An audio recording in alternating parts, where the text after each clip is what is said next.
Olá, pessoal. Bom dia, boa tarde, boa noite para vocês que me assistem de qualquer lugar do mundo, a qualquer horário. Muito obrigada pela presença de vocês no estudo de hoje. Hoje nós vamos estudar o capítulo 10. A Grécia e a missão de Sócrates. É porque eu tô filmando antes e aí eu acabo me confundindo. Desamera. Outra coisa que eu queria falar com vocês. Eu tô muito feliz porque eu tava brincando aqui com a edição e eu tô melhorando. Essa aqui ficou melhor de todas até agora. Realmente, agora eu tô pegando meio o esquema de como fazer as coisas, onde eu tenho que colocar, como que eu tenho que fazer, a sequência, e eu acho que esse aqui vai ficar um dos melhores. Bom, assiste aí, me dá o feedback se tá melhorando ou se você prefere do outro jeito. E aí eu vou dando os meus ajustes, tá bom? Vamos começar. Capítulo 10: A Grécia e a missão de Sócrates, nas vésperas da maioridade terrestre. Examinando a maioridade espiritual das criaturas humanas, enviou-lhes o Cristo, antes de sua vinda ao mundo, numerosa corte de espíritos sábios e benevolentes, aptos a consolidar de modo definitivo essa maturação do pensamento terrestre. As cidades populosas do globo enche-se então de homens cultos e generosos, de filósofos, de artistas que renovam para melhor todas as tendências da humanidade. Grandes mestres do cérebro e do coração formam escolas numerosas na Grécia, que assumia a direção intelectual do orbe inteiro. A maioria desses pensadores, que eram os enviados do Cristo às coletividades terrestres, trazem no círculo retraído e isolado dos templos os ensinamentos dos grandes iniciados para as praças públicas, pregando a verdade às multidões. Assim como a organização do homem físico exigir as mais amplas experiências da natureza, antes de se fixarem aos seus caracteres biológicos definitivos, a lição de Jesus, que representa o roteiro seguro para a edificação do homem espiritual, deveria ser precedida pelas experiências mais vastas no campo social. É por essa razão que observamos nos 5 séculos anteriores à vida do Cordeiro uma aglomeração de inúmeras escolas políticas, religiosas e filosóficas dos mais diversos matizes em todos os ambientes do mundo. Nesse primeiro parágrafo, a gente vê o quão importante foi a preparação da Grécia para a vinda de Jesus. Faltavam só 5 séculos para Jesus vir à Terra. E o que os espíritos de luz, mais Jesus, começaram a fazer? Começaram a enviar espíritos com autoconhecimento. Para nós avançarmos na tecnologia, na cultura, na sociedade, como nos organizar como sociedade. Jesus sabia que os povos ainda não estavam preparados para sua vinda, apesar do evangelho ter vindo com muitos enviados, como Moisés, como Lao Tse, o evangelho ainda não tinha sido absorvido. Gente, a verdade é que o evangelho não foi absorvido até hoje. Nós simplesmente o ignoramos, a maior parte dele. Nós não o entendemos.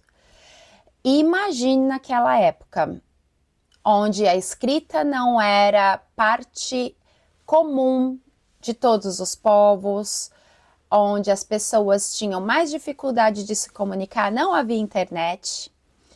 Então, ele sabia dessa necessidade da evolução desses povos como sociedade. E ali na Grécia, ele enviou muitos espíritos para ajudar com essa evolução. Enviou filósofos, matemáticos, músicos, artistas, para que a sociedade começasse a crescer. E Jesus estava muito satisfeito, viu? Porque Atenas era um exemplo dessa sociedade que estava nascendo. Antes da gente começar a falar de Atenas e Esparta, eu quero mostrar o Google Maps para você novamente, para a gente se localizar aqui nas regiões, para vocês saberem exatamente onde fica a Grécia e começarem a linkar as coisas. Linkar. Bom, gente, aqui eu coloquei uma coleção com o Brasil. E aí, como vocês podem ver, ali está o Mar do Mediterrâneo, como nós havíamos visto antes no estudo da civilização indo-europeia. Lembra do Mar do Norte, do Mar Mediterrâneo, que uma parte da população se concentrou ali no Mar do Mediterrâneo, a outra parte foi concentrada ali no Mar do Norte, formando civilizações como a Alemanha, a Rússia, a Inglaterra. Nesse outro mapa, eu só aproximei o Google Maps, tá? Para te mostrar exatamente aonde fica a Grécia. Tcharam! E eu gostaria muito que vocês prestassem assim, atenção aonde fica Roma, porque Roma será parte do nosso próximo estudo. Nesse mapa antigo da Grécia, nós temos aqui em amarelo Atenas e seus aliados, e em rosa pink nós temos Esparta e a Liga do Peloponeso. Aquela parte grande ali, gente, aquela parte grande que vocês estão vendo ali meio rosada, não é Esparta, tá? Ali é o Império Persa. Lembra do Rodrigo Santoro, Xerxes, no filme Os 300? É ali, aquele era o Império do Rodrigo Santoro. Então, Esparta é só esse aqui, ó, esse pink aqui, ó, que eu tô mostrando para vocês, tá bom? Atenas e Esparta. Muitas teorias científicas que provocam sensacionalismo dos vossos dias, como inovações ultramodernas, foram conhecidas na Grécia, em cujos mestres têm seus legítimos fundamentos. Em matéria de doutrinas sociais, grandes ensaios foram realizados, divulgando-se a mais farta colheita de ensinamentos. E quando meditamos no conflito moderno entre os estados totalitários, fascistas ou comunistas, e as repúblicas democráticas, devemos volver os olhos ao passado, revendo Atenas e Esparta como dois símbolos políticos que nos fazem pensar na plena atualidade da Grécia Antiga. Os espartanos, sobre o regime atribuído a Licurgo, nome que constituiu apenas uma representação simbólica dos generais da época, vivendo a existência absoluta do Estado, não expressaram a mesma fisionomia da Alemanha e da Rússia atual?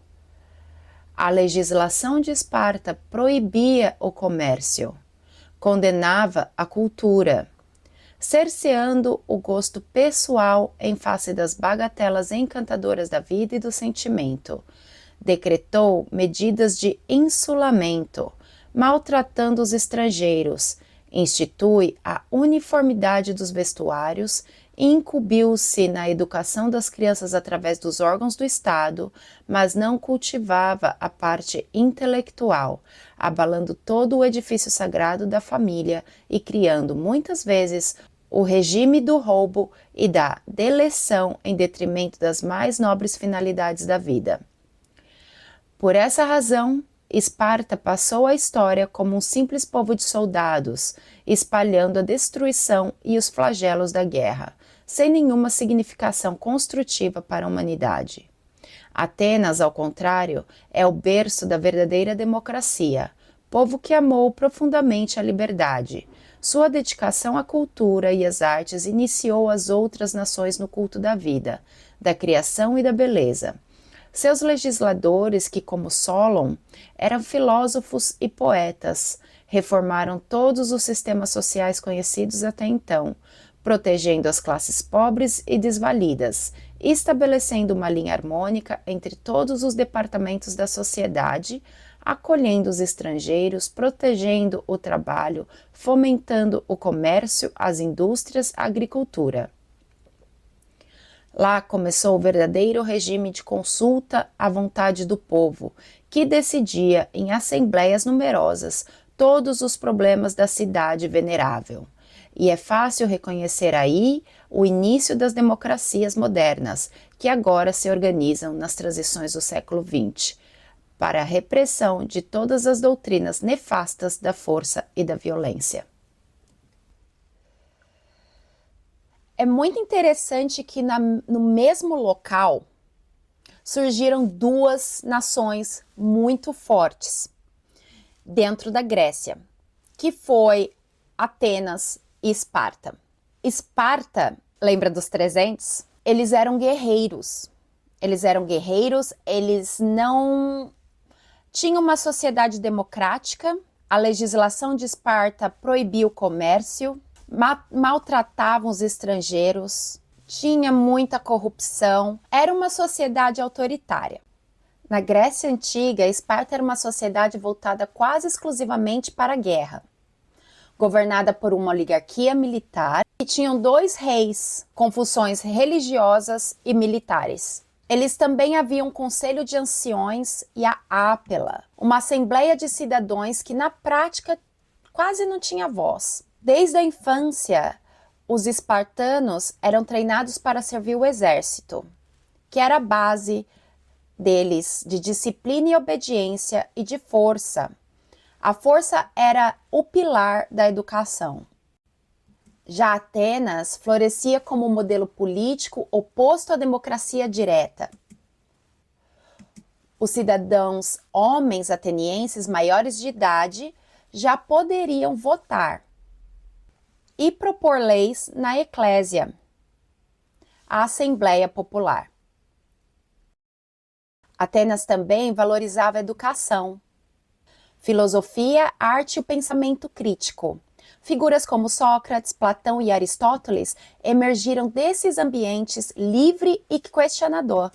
Esparta era força e hierarquia. Atenas, debate e liberdade. 2 cidades poderosas com visões políticas e culturais radicalmente diferentes. Outra coisa que é importante a gente refletir é o fato que, se nós olharmos as civilizações que vieram depois da Grécia, porque o conhecimento ele é passado ali. Você tem uma população ali na Grécia, mas você pode ver que as características fascistas, elas são muito parecidas com Esparta, comunista também, autoritárias. As populações que usam do autoritarismo para governar, elas ainda se baseiam, elas tiveram esse exemplo ali vindo de Esparta. Diferentemente das outras que assumiram a democracia e tentaram, de alguma maneira, continuar com essa democracia. Apesar de nós termos tido diferentes tipos de governo durante a nossa história, tanto na região europeia, quanto aqui na nossa América também, a democracia, depois da Grécia, a democracia virou mais uma opção, uma possibilidade de governo. Experiências necessárias. Semelhantes experiências no campo sociológico foram incentivadas e acompanhadas de perto pelos prespostos de Jesus, respeitadas as grandes leis da liberdade individual e coletiva. O mundo precisava conhecer a boa e a má semente, nas grandes transformações da sua existência. A exemplificação do Cristo necessitava de elevada compreensão no seio da cultura e da experiência de todos os séculos transcorridos, e, sem embargo das lutas renovadoras que a antecederam no orbe há 2 milênios que o Evangelho do Mestre espera a floração do perfeito entendimento dos homens. Essas experiências sociais, elas foram necessárias. O mundo precisava saber o que era um fruto bom e o que era um fruto ruim.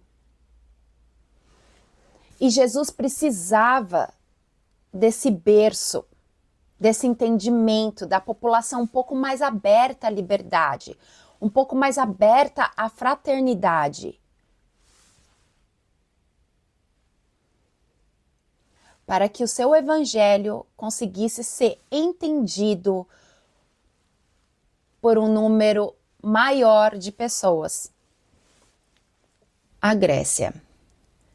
Ao influxo do coração misericordioso do Cristo, toda a Grécia se povoa de artistas e pensadores eminentes, no quadro das filosofias e das ciências. E lá que vamos encontrar as escolas itálica e eleática, à frente do fervoroso idealismo de Pitágoras e Xenófanes, sem esquecermos igualmente as escolas jônica e atomística com Tales e Demócrito, nas expressões do mais avançado materialismo. Os séculos de Péricles, chegando a um apogeu de beleza e de cultura com os elevados princípios recebidos da civilização egípcia, espalha os mais soberbos clarões espirituais nos horizontes da Terra. Poucas fases da evolução europeia se aproximam desse século maravilhoso. Emmanuel cita nomes de grandes filósofos, artistas, músicos,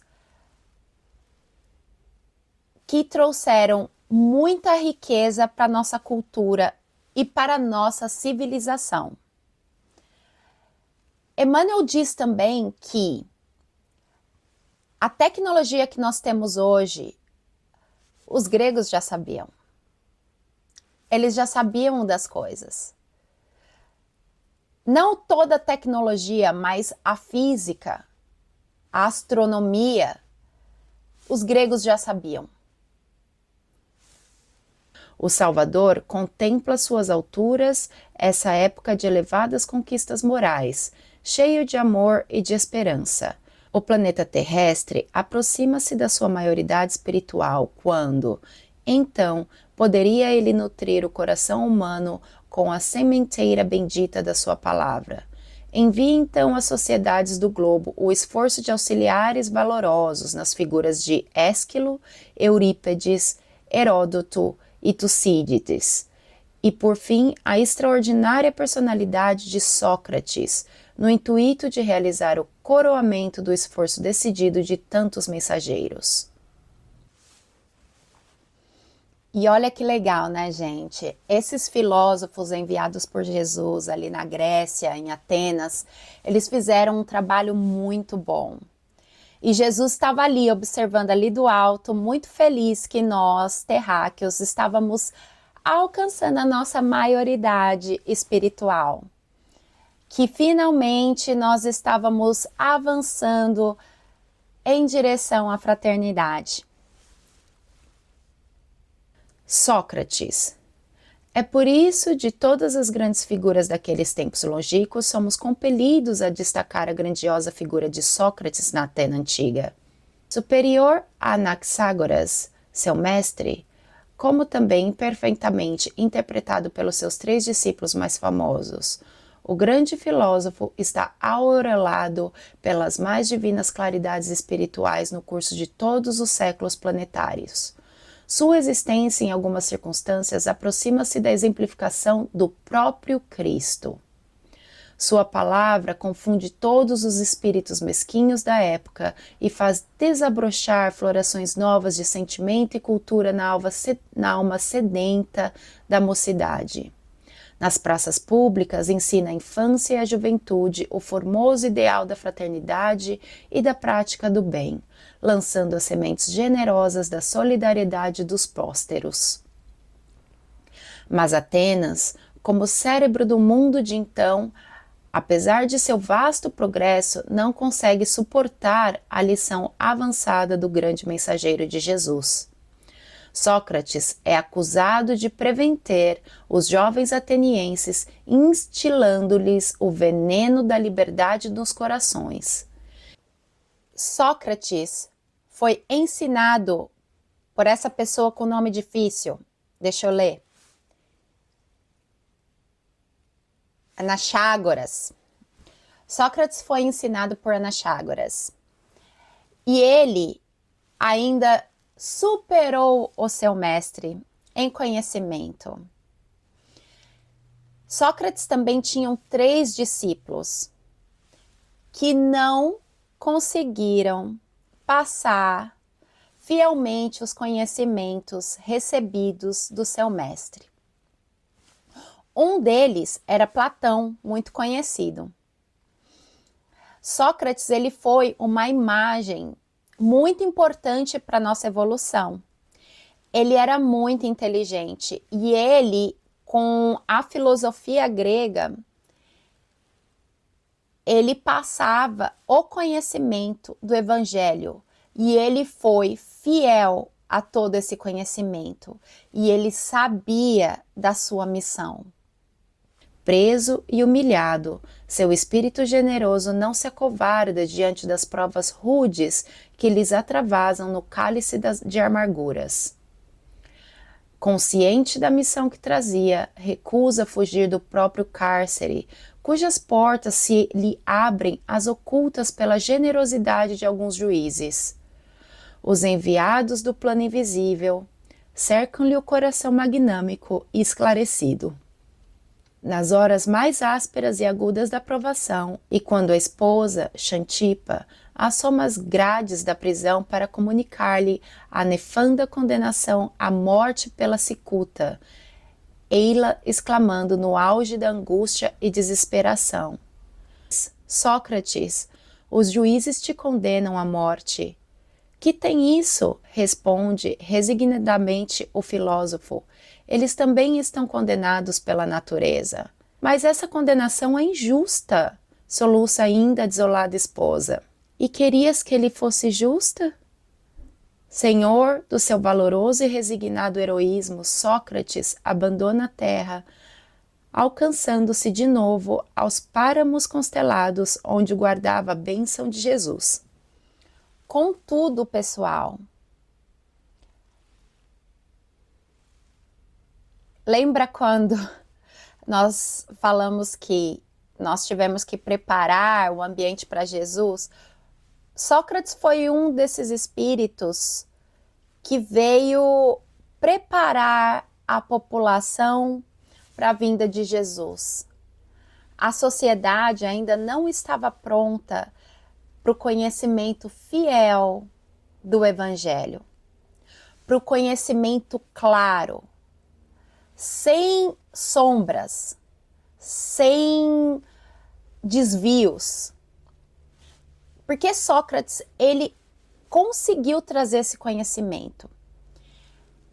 E ele foi acusado de estar pervertendo os jovens atenienses, por estar plantando a semente da liberdade dentro do coração deles. Sócrates foi preso, ele foi humilhado. E, gente, muita gente gostava de Sócrates. Juízes, seus estudantes. E eles deixavam a porta ali da cadeia aberta para ele fugir. Só que Sócrates, ele sabia da sua missão. Gente, olha, esse livro me faz chorar. Todo capítulo eu choro. Que horror. Estou muito emocionada. Sócrates sabia da sua missão. Ele não fugiu. Ele ficou lá até o final. E ele foi condenado à morte. A morte pela cicuta. Cicuta é uma planta venenosa. A intoxicação por cicuta pode causar sintomas em 15 minutos. A ingestão pode causar dor abdominal, convulsão, delírio, náusea e vômito. E pode resultar em morte, no caso de Sócrates, morte na certa. Então é isso, essa plantinha aí, ó, que eu tô mostrando para vocês. Os discípulos. O grande filósofo que ensinara à Grécia as mais belas virtudes como precursor dos princípios cristãos, deixou vários discípulos, nos quais se destacaram Astítenes, Xenofonte e Platão. Falaremos apenas deste último para esclarecer que nenhum deles soube assimilar perfeitamente a estrutura moral do mestre inesquecível. A história louva os discursos de Platão, mas nem sempre compreendeu que ele misturou a filosofia pura do mestre com a ganga das paixões terrestres, enveredando algumas vezes por complicados caminhos políticos. Não soube, como também muitos dos seus companheiros, conservar-se ao nível de alta superioridade espiritual, chegando mesmo a justificar o direito tirânico dos senhores sobre os escravos, sem uma visão ampla da fraternidade humana e da família universal. Contudo, não deixou de cultivar alguns dos princípios cristãos legados pelo grande mentor, antecipando-se ao apostolado do Evangelho antes de entregar a sua tarefa doutrinária a Aristóteles, que ia também trabalhar pelo advento do cristianismo. Sócrates teve 3 discípulos, que eu não sei falar o nome só do Platão, mas eu vou tentar falar o nome deles. Um era Antístenes, o outro era Xenofonte e o terceiro era Platão. O mais conhecido era Platão, mas até Platão, com seu conhecimento amplo, ele não conseguiu entender os ensinamentos de Sócrates e muitas vezes ele se corrompeu, até para justificar o uso da escravidão pela sociedade grega. Platão, ele misturou os conhecimentos vindo de Sócrates com os conhecimentos ali mundanos, com aquelas vontades mundanas. E ele incluiu esses dois na sua filosofia. Mas isso não faz dele uma pessoa ruim, isso só faz dele uma pessoa normal, um médium normal. Porque muitos de nós, médiums, a gente é médium, eu sou médiumzinha, mas muitos de nós médiums, o que nós fazemos? Nós temos uma interpretação do que a gente estuda, do conhecimento que a gente recebe e até das informações que a gente recebe diretamente de espíritos. Como somos falhos, como vivemos em uma sociedade cheia de chagas, às vezes esses conhecimentos vêm obscurecidos, com manchas. E é dessa forma que nós passamos. Mas não quer dizer que nós não fizemos o nosso melhor. Nós fizemos o nosso melhor com o conhecimento que a gente tinha, com a influência daquela civilização, da nossa família, da nossa religião, na nossa vida.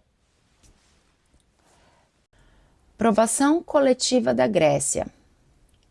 A condenação de Sócrates foi uma dessas causas transcendentes de dolorosas e amargas provações coletivas para todos os espíritos que participam dela, na medida justa das responsabilidades pessoais entre si. E é em razão disso que, mais tarde, vemos o povo nobre e culto de Atenas fornecendo escravos valorosos e sábios aos espíritos agressivos e energéticos de Roma. Eles iam nas galeras suntuosas, humilhados e oprimidos, sem embargo de suas elevações noções da vida, do amor, da liberdade e da justiça. É verdade que iam instaurar um novo período de progresso espiritual para as coletividades romanas, com os seus luminosos ensinamentos, mas o processo evolutivo poderia ladear outros caminhos, longe do morticínio e da escravidão. Todavia, sobre a fonte de muitos gregos ilustres, pairava o sanguinolento labéu daquela injustiça condenação, labéu ignominioso que a Grécia deveria lavar com as lágrimas dolorosas da compunção e do cativeiro. Sócrates, o assassinato de Sócrates, é uma mancha na história da Grécia. E eles pagam por isso durante a sua história. Não estarem preparados para aceitar as boas novas fez com que aquela nação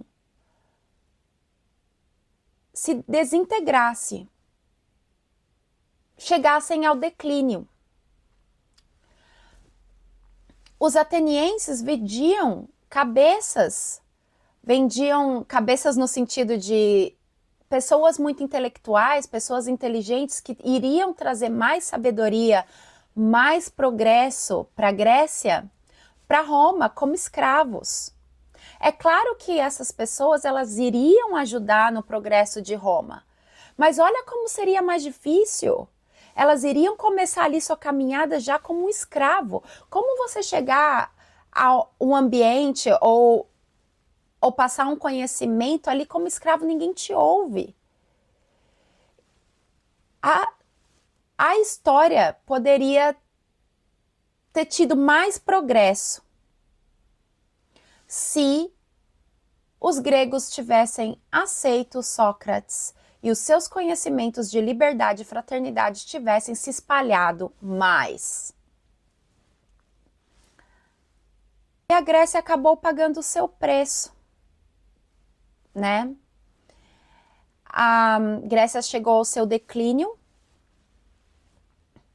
com a ascensão de Roma e depois com Alexandre o Grande conquistando a Grécia. Mas é isso, pessoal. Uma coisa que eu tô aprendendo nessa minha caminhada, porque nós passamos individualmente e como um coletivo pelo que temos que passar. Mas não significa que você não está fazendo o seu melhor. Eu percebi que a gente sempre está fazendo o nosso melhor.